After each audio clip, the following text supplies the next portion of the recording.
kama kutiba 'alal ladzina min qablikum. Sahabat-sahabat Nabi ingin membuktikan, ya Rasulullah, kami ingin lebih baik dibandingkan umat-umat sebelumnya. Maka ketika Anda tahu orang lain pernah mengerjakan, Anda pun lebih semangat lagi. Nih gambarannya teman-teman, kalau saya katakan ya, gini nih. Antum besok saya minta, ini serius nih. Subuh jam berapa?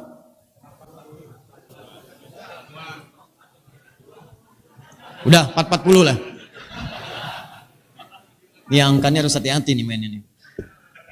Misal, subuh 4.40. Saya minta pada antum, jam 4 udah siap-siap ke masjid. Kalau bisa 2:30, siapin. Ayo bismillah ke masjid 2:30, siap? Ya. Bilang yang kuat, siap? Masjid 2:30. Bukan cuman antum yang 2:30 ke masjid. Kalau antum tahu, ada orang gak bisa lihat, namanya Abdullah bin Abi Umi Maktum. Jarak rumahnya begitu jauh ke masjid. Maaf, mata gak bisa lihat. Masjidnya begitu sederhana. Antum tahu, alasnya itu cuma tanah. Atapnya daun-daun kurma, yang kalau panas kepanasan, kalau dingin begitu dingin, kalau hujan pasti bocor, basah.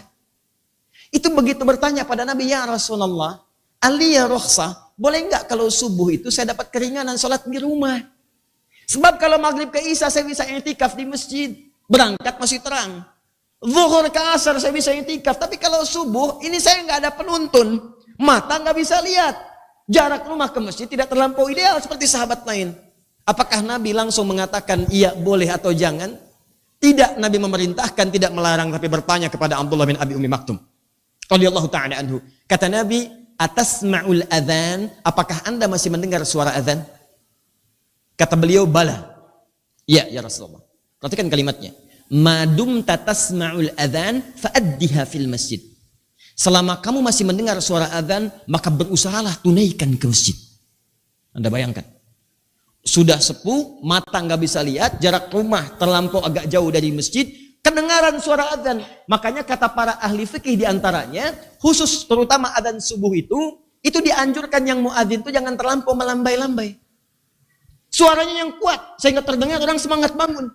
Jadi kadang-kadang dengar adzan seperti melodi membuat semakin tenang tidurnya. Ya. Hayya 'alal falah. Enak aja mimpinya mimpi orang adzan gitu kan.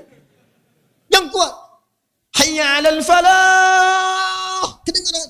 Ayo sukses, yuk bahagia, yuk bangun. Bangun. Begitu kedengaran, perhatikan cara menangkapnya. Kalau Nabi masih minta saya ke masjid, padahal melihat saya ini terbatas, berarti ada sesuatu yang istimewa di situ.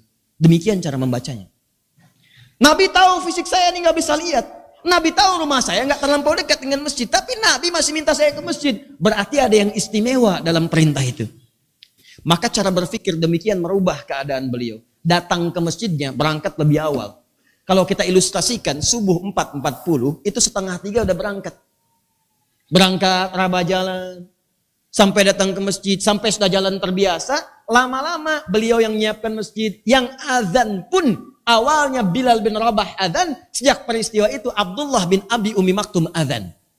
Jadilah kemudian 2 kali azannya. Azan pertama azan pertama Bilal bin Rabah untuk membangunkan orang-orang, azan kedua Abdullah bin Abi Umi Maktum. Sampai sekarang di Madinah azan subuhnya 2 kali untuk mengabadikan peristiwa itu.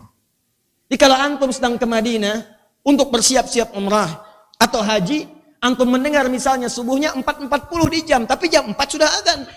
Allahu Akbar, Allahu Akbar. Bukan cuma sekedar mengingatkan siap-siap subuh akan masuk, tapi ingat peristiwa ini.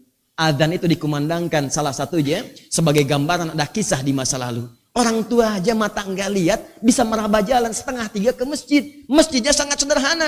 Masa ente cita-cita surga, mata melihat, perangkat ada, sepeda punya, motor lengkap, mobil roda masih 4. Semua ada perangkatnya, jaraknya kalau dekat tinggal jalan, kalau jauh tinggal dipakai. Google Map ada, tinggal dicari. Fasilitas masjid luar biasa. AC ada, kipas angin lengkap, fasilitas nyaman. Yang tidur besok ada sarapan. Anda bayangkan. Maaf DKM, ya. Kalau dengan semua itu belum bisa membuat Anda tersentuh ke masjid, ya Anda perlu difasilitasi apa lagi?